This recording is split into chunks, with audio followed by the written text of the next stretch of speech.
형들과 아버지 야곱의 절박한 대화. 창세기 42장 29절에서 38절 말씀입니다. 그들이 가나안 땅에 돌아와 그들의 아버지 야곱에게 이르러 그들이 당한 일을 자세히 알리어 아뢰되, 그 땅의 주인인 그 사람이 엄하게 우리에게 말씀하고 우리를 그 땅에 대한 정탐꾼으로 여기기로, 우리가 그에게 이르되 우리는 확실한 자들이요 정탐꾼이 아니니이다. 우리는 한 아버지의 아들 12형제로서 하나는 없어지고 막내는 오늘 우리 아버지와 함께 가나안 땅에 있나이다 하였더니, 그 땅의 주인인 그 사람이 우리에게 이르되, 내가 이같이 하여 너희가 확실한 자들임을 알리니 너희 형제 중에 하나를 내게 두고 양식을 가지고 가서 너희 집안의 굶주림을 구하고 너희 막내 아우를 내게로 데려오라. 그러면 너희가 정탐꾼이 아니요 확실한 자들임을 내가 알고 너희 형제를 너희에게 돌리리니 너희가 이 나라에서 무역하리라 하더이다 하고, 각기 자루를 쏟고 본즉 각 사람의 돈 뭉치가 그 자루 속에 있는지라. 그들과 그들의 아버지가 돈 뭉치를 보고 다 두려워하더니, 그들의 아버지 야곱이 그들에게 이르되, 너희가 나에게 내 자식들을 잃게 하도다. 요셉도 없어졌고 시몬도 없어졌거늘 베냐민을 또 빼앗아 가고자 하니 이는 다 나를 해롭게 함이로다. 루벤이 그의 아버지에게 말하여 이르되, 내가 그를 아버지께로 데리고 오지 아니하거든 내 두 아들을 죽이소서. 그를 내 손에 맡기소서. 내가 그를 아버지께로 데리고 돌아오리이다. 야곱이 이르되, 내 아들은 너희와 함께 내려가지 못하리니 그의 형은 죽고 그만 남았음이라. 만일 너희가 가는 길에서 재난이 그에게 미치면 너희가 내 흰머리를 슬퍼하며 수울로 내려가게 함이 되리라. 할렐루야. 우리 하나님께 감사와 영광의 박수 올려드리겠습니다. 이제 특세가 4분의 3을 돌았습니다. 우리 특세 30일차에 현장에 오신 우리 성도님들과 또 실시간 온라인 생방송으로 함께하고 계신 국내 모든 성도님들에게 하나님의 특별한 은혜가 있기를 원합니다. 이 추위를 뚫고 달려오는 여러분을 보니까 늘 하나님의 마음이 참 기쁘시겠다는 생각을 하고, 또 강추위에도 몸살도 나고 감기도 들릴 텐데 그 자리를 끝까지 지키면서 또 안내하시는 우리 주차팀, 안내팀, 너무 새벽 섬김팀 너무 감사하게 생각합니다. 최근 들어온 특세 간증 2개를 읽어드리겠습니다. 왜 2개를 읽는지 조금 있으면 아시게 되실 겁니다. 저는 이제 막 20살이 된 주니어 청년부 학생입니다. 남들은 수능과 입시가 끝나고 자유와 해방감을 누릴 시기이지만 저에게는 지옥 같은 시간이었습니다. 고2 때부터 저를 괴롭혀 오던 허리 통증이 고3이 되면서 다리를 타고 발끝까지 쿡쿡 찌르는 신경통으로 악화되었고 심각한 허리 디스크임을 알게 되었습니다. 처음에는 참고 열심히 공부했지만 날이 갈수록 극심해지는 통증이 저를 절망에 빠뜨렸습니다. 집 앞 편의점을 가는 길에도 다리에 힘이 풀려 5번씩 주저앉아야 했고, 진통제 없이는 잠도 잘 수 없어 마약성 진통제까지 복용하게 되었습니다. 하지만 수능이 코앞인지라 입원 수술은 못하고 계속해서 남들이 추천해준 치료를 받으러 다니며 기도보다 인간적인 방법으로 나으려고 몸부림쳤습니다. 그렇게 중요한 시기에 공부 시간을 빼앗겨가며 정신과 육체가 무너져 가던 저는 원하던 대학에 떨어진 후에 완전히 무너져 버렸습니다. 그때부터는 왜 하필 접니까? 부터 왜 하필 고3 때입니까? 까지 하나님이 들으시면 환장하실 원망의 하필 시리즈들을 늘어놓기 시작했습니다. 제가 하나님이었다면 목 디스크를 하나 더 줬을 텐데 속도 없이 우리를 사랑하시는 하나님께서는 저를 기막힌 타이밍에 예배 자리로 부르셨습니다. 한옥 목사님이 뷰티풀 광야 시리즈를 통해 제 원망의 하필 시리즈가 저에게 꼭 필요한 광야의 시간임을, 부족한 저를 믿으시는 하나님의 놀라운 계획임을 알게 하셨습니다. 그렇게 힘을 얻어 공부를 다시 시작하면서 참여하게 된 새벽 기도에서 야곱과 요셉의 인생을 보며 인간적인 방법 내려놓고 점점 하나님만 의지하며 기도하게 되었습니다. 그러자 공부할 때는 몰라주고 아파서 쉴 때만 발견하고 저를 구박하는 마귀 할멈 같은 우리 엄마가 저를 위해 눈물로 중보하는 천사임을 알게 되며 엄마와 친해졌습니다. 또 어려웠던 공부는 재미있어지는 등 하나하나 기적 같은 기도 응답을 받게 되었습니다.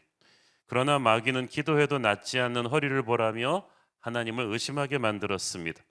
그런데 그런 저의 마음을 아시는 하나님은 더 놀라운 계획을 예비해 두셨습니다. 특세 26일차 토요일, 아마 지난주 토요일이었던 것 같아요. 뜨거운 치유 기도가 있는 시간이었습니다.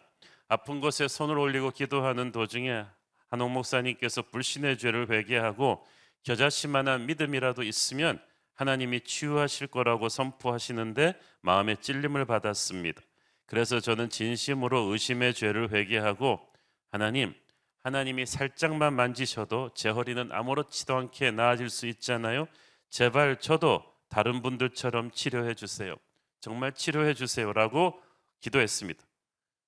그런데 그래도 아무 변화가 없는 것 같아 아쉬운 마음이 들었지만 이미 불신의 죄를 회개한 뒤이기 때문에 하나님을 의심하고 싶지 않아서 제 뜻대로 말고 하나님이 원하실 때 치료해 주세요.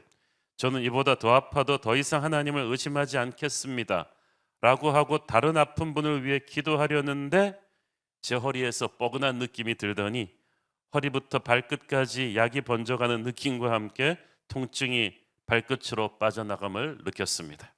저는 그 순간을 아직도 잊을 수가 없습니다. 기도가 끝나고 2년 만에 통증이 사라진 저는 뛸 수 있을 것만 같은 느낌의 건물 밖으로 뛰어나갔는데 정말 뛰어졌습니다. 그것도 깡충깡충 걷는 것도 어려웠던 저였기 때문에 저는 분명히 하나님이 저를 치료하셨음을 확신하게 되었습니다. 원망 대신 기도할 때 정말 하나님이 들어주신다는 것을 경험한 오늘의 기도 응답은 저에게 큰 힘이 되었습니다. 남은 특세 기간 동안 모든 분들에게 제가 경험한 것 이상의 치유와 회복의 역사가 있기를 기도합니다. 또 반드시 그렇게 행하실 하나님을 찬양합니다. 원망투성에 부족한 저의 신음에도 응답해 주신 하나님 감사합니다. 주니어 청년부 유태영 형제님 간증이었습니다. 할렐루야. 우리 하나님께 감사의 박수 올려드립니다. 이 유태영 형제님의 어머님인 S공동체 여성 칠순 김현진 성도님이 아들의 치유를 지켜보면서 후속 간증을 보내주셨어요. 26일차 치유 집회에서 저는 감히 상상도 할 수 없는 태영이의 고통 앞에서 할 수 있는 게 기도밖에 없어서 그는 걸었네 뛰었네 찬양했네를 무한 반복하며 기도했습니다.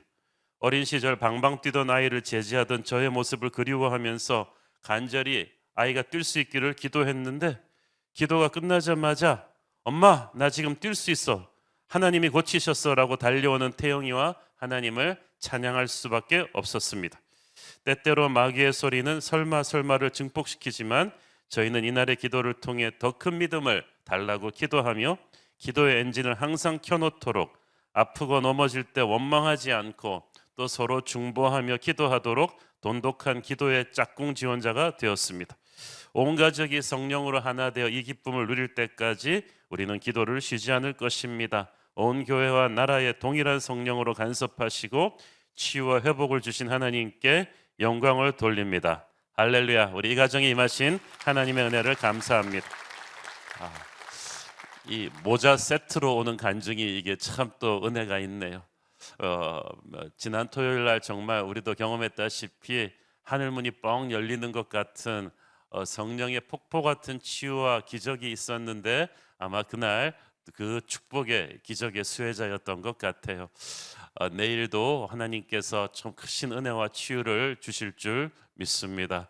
제가 토요일마다 이렇게 10분씩 더 오는 시간을 당겨오는데 이상하게 차가 막혀 있는 상황은 똑같은 걸 보니까 다들 똑같은 생각으로 10분씩 더 일찍 오시는 것 같은데 여러분의 열심이 하늘 문을 열 것입니다. 저는 내일도 하나님께서 특별한 은혜와 기적 주실 줄 믿습니다. 어떤 코로나의 상황도 하나님을 향한 우리의 갈망을 막지 못할 줄 믿습니다. 우리 기도하시고 말씀 보겠습니다. 하나님 은혜 감사합니다. 우리를 고치시고 살리시는 하나님의 기적이 우리가 믿기만 한다면 오늘도 우리의 삶에서 행해지고 있음을 믿습니다. 오늘도 하나님 말씀하시고 치유하시고 부족한 종은 가리시옵소서. 예수님 이름으로 기도했습니다. 아멘. 어제 본문에서 우리는 요셉의 형들이 천신만고 끝에 애굽에서 가족들이 먹을 식량을 구하는 것을 보았습니다. 하지만 애굽 총리 대신 그들에게 준 너무나 어려운 숙제, 아버지가 애지중지하는 막내 베냐민을 애굽으로 데려오라는 숙제, 그렇게 하지 않으면 인질로 잡혀있는 시므온은 죽을 수도 있다는 그 두려움 때문에 고향으로 돌아오는 그들의 발길은 무겁기 짝이 없습니다. 그래서 이거 돌아가서 아버지한테 어떻게 얘기해야 아버지가 설득이 될까? 돌아오는 한 2주에서 3주 내내 아마 그 생각했겠죠. 그 결론이 오늘 본문 29절 34절에 담긴 내용입니다. 요셉의 형들은 아버지의 충격을 덜어주기 위해서 그들이 애굽에서 겪었던 일 중에 일부를 의도적으로 생략한 것 같습니다. 예를 들어서 애굽 총리가 너희는 모두 여기에 잡혀 있고 한 사람만 돌아가서 막내 아우를 데리고 오라고 호통치던 일, 그리고 그들 모두 3일 동안 감옥에 잡혀 있었던 일 등은 다 생략한 것 같아요. 그 일까지 다 얘기하면 아버지가 쇼크를 받을까 염려했던 거죠. 그리고 시므온이 인질로 붙들려 감옥에 있다고 하지 않고 너희 형제 중에 하나를 내게 두고 오라는 완곡한 표현을 또 했어요. 그리고 막내 아우를 데려오지 않으면 너희들을 다 죽이겠다는 그 섬뜩한 경고도 다 생략했습니다. 형들은 여기다 한술 더 떠서 베냐민만 데리고 가면 우리가 애굽에서 무역할 수 있도록 장사할 수 있도록 해주겠다고 요셉이 하지도 않은 거짓말까지 막 해요. 또 집에 오기 전에 그들 중 한 사람의 짐에서 돈 나온 이야기도 하지 않았습니다. 이 모든 것들은 어떻게든 나쁜 뉴스는 편집해버리고 이렇게 좋은 쪽으로만 얘기해서 아버지를 잘 설득해서 베냐민을 데려갈 수 있게 하기 위함이에요.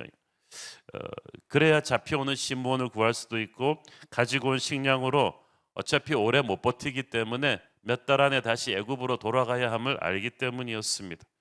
그런데 이 형들의 시도, 최대한 상황을 미화시켜서 야곱의 마음을 돌려보려 했던 그들의 시도가 금방 습으로 돌아가고 말았어요. 35절을 보세요. 각기의 자루를 쏟고 본즉 각 사람의 돈뭉치가 그 사람 속에 있는지라 그들과 그들의 아버지가 돈뭉치를 보고 다 두려워하더니. 곡식자로 전부 아버지 앞에서 쏟아보니까 각자의 짐에 돈이 다 그대로 있었거든요. 처음에 그들이 오면서 돈을 발견한 것은 한 사람의 짐뿐이었는데 그것 보고도 놀라가지고 걱정하면서 집에 왔는데 앞불서 이거 한 사람이 아니에요. 모든 형제들의 짐에 돈이 다 들어있었던 거예요. 눈치 빠른 야곱은 이게 어떤 세상인데 이 힘든 시국에 누가 곡식 사러 간 돈 뭉치를 그대로 자루 속에 넣어주는가? 애굽에서 뭔가 심상치 않은 일이 발생했다. 그걸 직감했어. 야곱이 어렸을 때부터 이 잔머리 하나는 대단한 사람 아닙니까? 눈치가 백단입니다. 그래서 아마 아들들을 다그쳐서 진짜 풀 버전의 스토리를 제대로 다시 들었겠죠. 그리고 하늘이 노래지는 것 같은 충격에 털썩 주저앉았습니다. 정탐꾼 혐의에다가 이제 도둑 혐의까지 뒤집어쓰게 되면 그것도 천하 최고의 권력자 애굽 총리를 상대로 해서 그렇게 했다는 게 이제 백일하에 드러나게 되면 야곱 가족 전체는 죽은 목숨입니다. 애굽 군대가 여기까지 쫓아온다 해도 아무 방비할 능력이 없어요. 요셉의 형들은 그래도 자기들에게 일어나고 있는 일들이 하나님의 섭리라는 것을 어느 정도는 어저께 말씀드렸듯이 느껴가고 있었는데 아버지 야곱은 아니었어. 아직 36절 38절 봅니다. 그들의 아버지 야곱이 그들에게 이르되 너희가 나에게 내 자식들을 잃게 하도다. 요셉도 없어졌고 시므온도 없어졌거늘 베냐민을 또 빼앗아 가고자 하니 이는 다 나를 해롭게 함이로다. 오케이, 여기까지. 일단 여기까지 봅니다. 믿음의 사람이라는 야곱이 지금 너무나 감정에 치우쳐서 영적인 분별력이 없어졌어요. 하나님을 모르는 세상 사람과 똑같이 자기 인생을 해석하고 있습니다. 그래도 애굽에서 요셉의 압박을 받으면서 회개하기 시작한 형들은 여기에 담긴 하나님의 뜻이 무엇일까? 하나님은 우리에게 왜 이렇게 하시는가를 좀 생각하기 시작했는데 아버지 야곱은 지금 그럴 시간도 없었거니와 충격이 너무 커서 하나님의 섭리는 안 보이고 이 두려운 현실만 막 보이는 거예요. 머릿속에 남은 거라고는 20년 동안 묵상하던 요셉을 잃은 상처, 이제 또 다른 아들을 잃지 않을까 하는 두려움에 가득 차 있습니다. 그래서 이는 다 나를 해롭게 함이로다. Everything is against me. 이 모든 게 이게 지금 저주받은 운명이다. 재수가 없는 거다. 나는 뭘 해도 안 돼. 나는 재수 없는 사람이야. 모든 상황이 나쁜 쪽으로만 흐르고 있다. 이렇게 선포해 버린 거죠. 결국 하나님을 믿는 사람이 해서는 안 될 말이었습니다. 이 영성이라는 게 해석 아닙니까? 자신의 삶에 일어나는 일들을 하나님의 관점에서 해석을 하지 않으면 우리는 버틸 수가 없을 거예요. 특히 이해할 수 없는 힘든 일들이 자꾸 꼬리를 물고 일어날 때 부정적인 시각으로 해석해서는 안 됩니다. 자꾸 자기가 불행한 사람, 재수 없는 사람이라는 생각을 지금 끊어버리십시오. 예수를 믿고 구원받은 하나님의 자녀에게 재수니 운명이니 이런 거는 통하지 않아요. 이제 우리는 하나님의 섭리 안에 있습니다. 나는 축복을 받은 자입니다. 그래서 내가 하나님과 동행하기만 한다면 하나님께서는 항상 이해할 수 없는 방법으로 나를 축복의 목적지로 데려가실 것임을 믿어야 합니다. 그래서 우리의 생각을 개조해야 돼요. 우리의 생각을 개조하기 위해서는 선한 생각, 거룩한 생각을 해야 되는데 그 생각이 넘버원이 뭐냐 하면 하나님이 나를 향한 좋은 생각을 갖고 계신다고 믿는 거야. 나 하나님한테 찍혔구나 이런 생각을 하면 안 돼요. 어떤 힘든 일이 일어나도 하나님이 나에 대해 좋은 생각을 갖고 계신다고 믿으세요. 예레미야서 29장 11절 말씀입니다. 여호와의 말씀이니라 너희를 향한 나의 생각을 내가 아나니 평안이요 재앙이 아니니라 너희에게 미래와 희망을 주는 것이니라. 하나님이 우리에게 주는 생각 세 가지, 평안이다, 미래다, 희망이다. 하나님은 우리에게 긍정적인 생각을 갖고 계세요. 우리의 가슴 속에 여호와의 샬롬을 주기를 원하세요. 마귀는 두려움을 주기 원하는데 하나님은 평강을 주기를 원하시고, 마귀는 자꾸 과거를 돌아보게 하는데 하나님은 우리로 하여금 미래를 바라보게 하시고, 마귀는 자꾸 절망을 생각하게 하는데 하나님은 우리에게 희망을 주십니다. 그런데 지금 야곱이 두려움에 사로잡혀 있으니까 하나님이 자기를 향해 나쁜 생각을 갖고 있다고 생각을 합니다. 모든 사건을 고통으로만 해석합니다.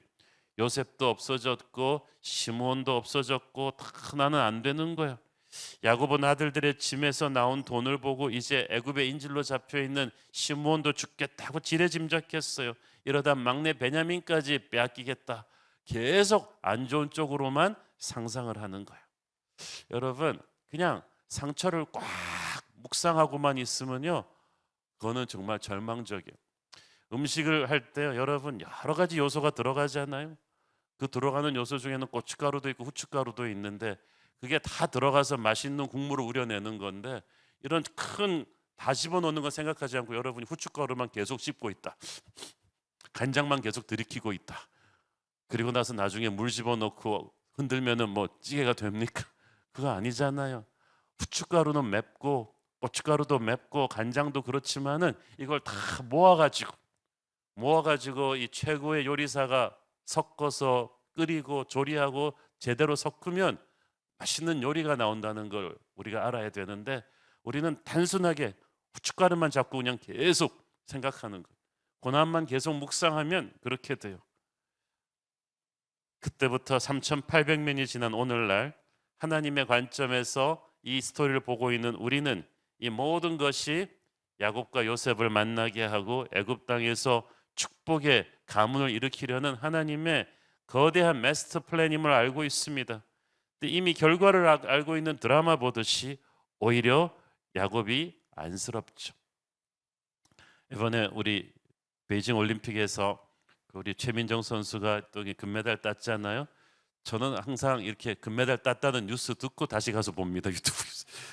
왜냐하면 간졸이면서 보기가 좀 그래가지고. 그래서 결론을 알고 보니까 중간에서 막 엎치락 뒤치락 막 뒤처지면서 해도 전혀 걱정이 되지 않아요.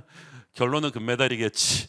그러니까 그 순간을 더 엔조이하는 것처럼 우리가 하나님이 우리에게 주신 결론이 승리라는 것을 확신한다면 담대함을 가지고 과정을 볼 수가 있어요.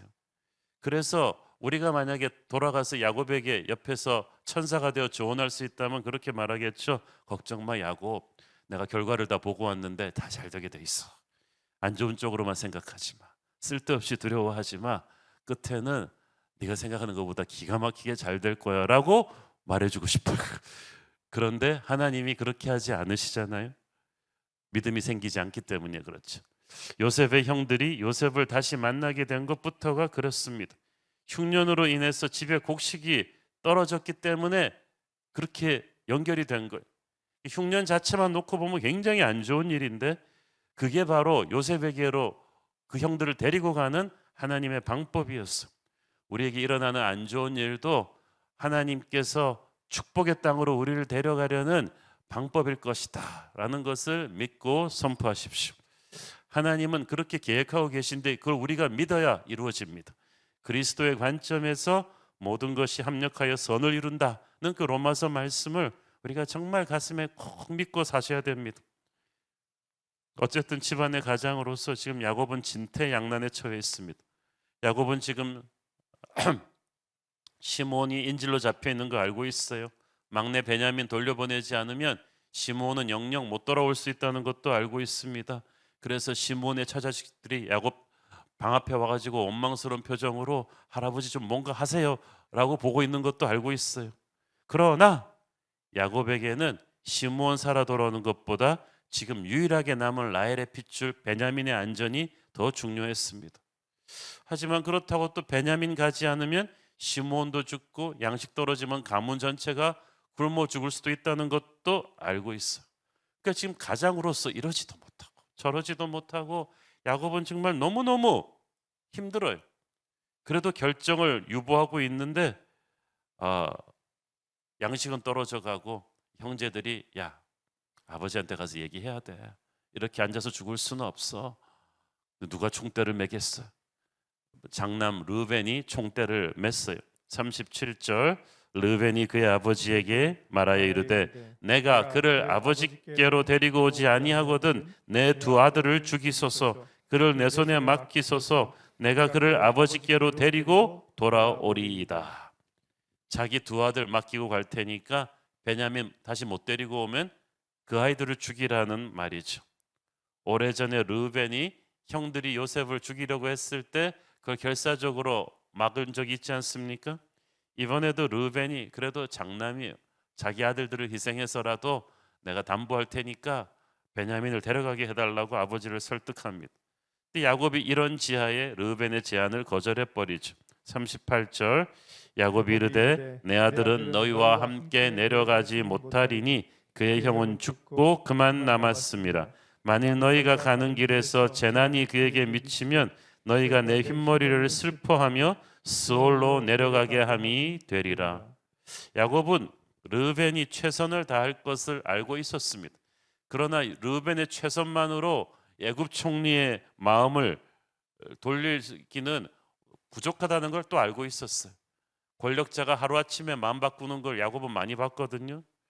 결국 야곱과 아들들은 이 상황 앞에서 철저히 무기력했습니다. 어떤 경우의 수를 그들이 생각해내도 이걸 가늠할 수가 없었어요.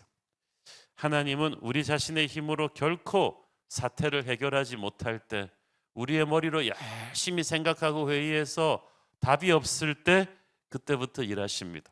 그때부터 우리의 믿음의 기도를 원하십니다.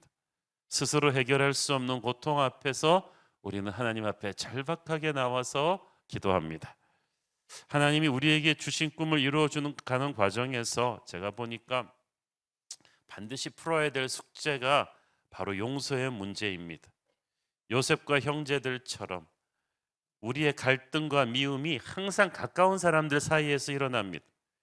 하나님께서 얼마나 우리 하나님의 사람들이 응어리를 풀고 화해하고 용서하고 사랑하기를 원하시는지 특히 저 창세기 우린 요셉의 스토리에서 우리는 너무나 확실하게 봅니다.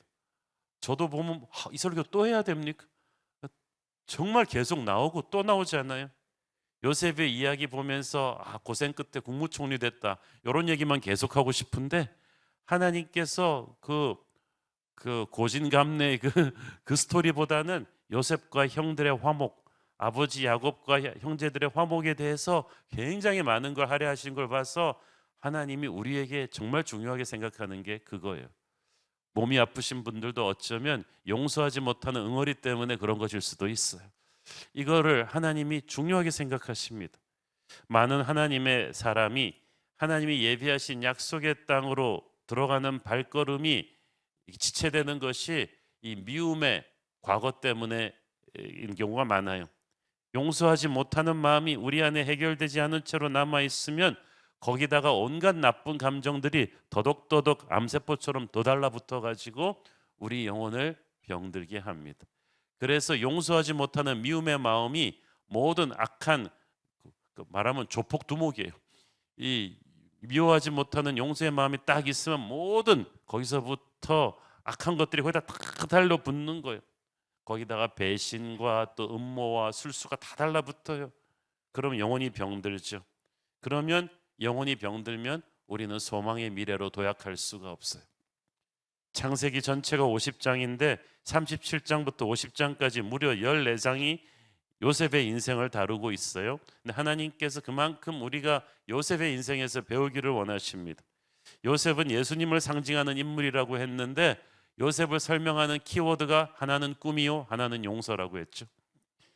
어떤 책에 보니까 용서하지 않는 것은 마치 우리 영혼을 마귀에게 인질로 잡힌 것과 같다고 했어요. 영혼이 마귀에게 인질로 잡히면 정말 괴롭습니다. 온갖 후회와 미움과 원망과 복수의 감정이 우리 영혼의 발목에 족쇄를 치운 것과 같아서 우리는 비전의 길로 달려가야 되는데 사정없이 그 족쇄가 나를 뒤로 당겨서 다시 제자리로 돌아가게 하는 거예요. 그래서 우리가 믿음을 가지고 예수 보혈의 능력으로 용서하기로 결단해야 돼요. 그러면 성령께서 이 족쇄를 풀어주십니다. 용서의 성경적인 정의는 우리에게 해를 가한 상대에게 더 이상 책임을 묻지 않는 것입니다. 이것은 감정을 넘어선 결단입니다. 성령의 힘으로 용서하기로 결단한 사람은 더 이상 복수를 생각하지 않습니다. 나에게 상처를 준 그 사람이 망하는 것을 보고 기뻐하지 않아요. 진정한 용서는 복수를 포기하는 것이고 상대의 그 파멸을 더 이상 바라지 않는 것입니다. 근데 말하기는 쉽지만 자기한테 닥치면 정말 하기 힘들죠. 누가 그 얘기를 해요. 우리가 가해자이거나 제3자일 때는 용서는 정말 아름다운 단어다. 그러나 우리가 피해자일 때는 용서는 정말 끔찍하게 힘든 단어다. 이 용서에는 두 가지가 있는데 하나는 일방적인 용서고 또 하나는 상호교환적인 용서입니다. 대개 일방적인 용서는 상대가 회개하거나 용서를 구하지도 않았지만 내가 의지적으로 용서하기로 결단하는 거예요. 왜? 나 자신을 위해서. 나의 소중한 하나님 주신 인생을 미움의 노예가 되어 살고 싶지 않기 때문에 내 미움의 감정을 이용해서 마귀가 나를 괴롭히게 하는 게 싫어서 하나님의 정의에 맡기고 복수를 포기하는 거예요. 그것도 중요합니다. 그때부터 내 안에서 마귀가 물러가고 성령의 역사가 시작되거든요. 이 용서의 결단은 십자가 위에서 자기를 못 박은 사람들을 용서하는 예수님의 마음을 내가 품는 거예요. 그래서 이 용서는 보혈의 능력으로만 할 수 있습니다. 이따가 우리가 보혈 찬양을 할 텐데 우리가 나의 주홍 같은 죄를 용서하신 예수님의 보혈 안에 푹 잠길 때 나도 남을 용서할 수 있는 힘이 생깁니다. 그때 우리는 전에 체험하지 못한 치유와 능력이 전류처럼 나를 관통하는 것을 느낄 것입니다. 내일 치유기도 하기 전에 오늘 우리가 하루 종일 이 용서의 결단을 했으면 좋겠습니다. 용서를 결단하고 나면 이제 영이 자유로워져서 하나님이 예비하신 축복의 미래로 도약할 수 있습니다. 그러면 나를 괴롭혔던 원수와는 상대도 안 되는 높은 레벨로 하나님께서 나를 올려주실 거예요. 초자연적인 기적을 체험하길 원한다면 이 용서, 이 미움의 응어리를 반드시 베풀어야만 합니다. 요셉은 이미 마음속에서 자신을 노예로 팔아버린 형들에게 이 일방적인 용서를 베풀었어요. 그래서 첫 아들 이름을 므낫세로 지은 거 아니에요? 하나님이 주신 은혜가 너무 커서 내 집에 내 지난날의 고난을, 아버지의 일을 다 잊어버리게 하셨다. 그게 무슨 일이겠어요? 자기를 판 형들의 악행이었습니다. 용서는 내게 일어난 일 그 자체를 없었다고 하는 게 아닙니다. 그럴 수는 없죠. 그러나 그것이 준 고통을 지워버리는 것입니다. 요셉의 아들 므낫세의 이름처럼 고난보다 더 큰 은혜의 힘으로 잊어버리는 거예요.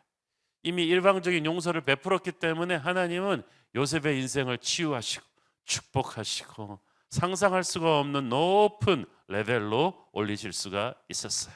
저와 여러분에게도 그런 역사 있게 되기를 축원합니다. 용서의 두 번째 종류가 이제 상호 교환적인 용서예요. 나의 일방적인 용서 뒤에 내게 해를 끼친 가해자도 진심으로 회개하는 상황인데 이것이 이루어지기까지가 쉽지가 않아요. 바로 이것을 위해서 요셉이 형들을 압박한 것입니다. 요셉의 형들은 그 요셉의 압박을 받으면서 사흘 동안 감옥에 갇혀 있으면서 어저께도 우리가 다루었듯이 회개하기 시작했어요.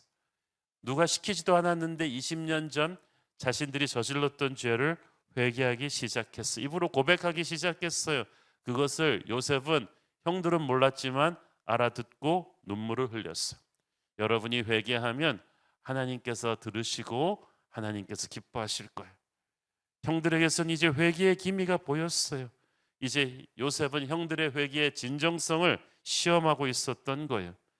이 과정을 통해서 형들의 회개가 완전해지고 그 과정을 통해서 아버지 야곱도 이제 내일 본문에서 나오지만 과거의 상처로부터 서서히 이제 치유받기 시작하는 역사가 일어납니다. 사랑하는 여러분, 저를 비롯해서 우리 모두 평생 살면서 이 심플한 거에 큰 숙제, 남을 용서하는 것, 서로 용서하고 또 용서받는 것, 부부끼리 10년, 20년 가도 용서하지 못하는 응어리진 마음들이 너무나 많잖아요.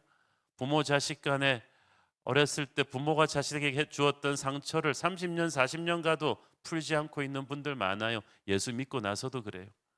그러나 그렇게 하고 있으면 가장 손해보는 게 우리 자신인 줄 믿습니다. 일단 기도가 막히고요. 몸에 병들이 많이 들어요. 미움의 감정이 얼마나 우리의 영이 몸과 연결되어 있기 때문에 우리 몸의 각종 병들을 스트레스와 위궤양과 혈압과 모든 것들, 많은 것들이 우리 영혼의 미움에서부터 온다는 거 아십니까? 용서는 우리 자신의 힘으로 절대 못합니다. 우리를 용서하신 십자가 보혈의 은혜 안에 깊이 잠길 때 할 수 있는 거예요. 그 보혈의 힘으로 의지적으로 결단하는 것입니다. 오늘 그 결단이 있게 되기를 바랍니다. 오늘 그 결단을 하고 십자가 보혈의 은혜 앞에 나갈 때 내일 우리가 기도할 때 그 회개한 심령의 열매를 기적 같은 하나님의 치유로 우리는 확인하게 될 줄로 믿습니다. 예수님의 보혈로 우리를 씻어 주시고 우리 자신과 이웃을 용서하며 살게 해 주십시오. 우리가 요셉 메시지를 보면서 그 자체를 묵상하고 결단할 수 있게 되기를 축원합니다. 기도하겠습니다. 주님 은혜를 감사합니다. 정말 요셉의 스토리를 보면서 용서가 얼마나 힘든 것인지, 크리스천이라고 하면서 우리 가슴 속에 있는 미움이 얼마나 뿌리 깊은 것인지를 깨닫게 됩니다. 내 힘으로 안 됩니다. 주님, 오늘 예수님의 보혈 안으로 들어가기를 원합니다. 그 보혈의 은혜로 나를 용서하고 나에게 상처를 준 사람을 용서하고 승리하게 하옵소서. 예수님 이름으로 기도했습니다. 아멘.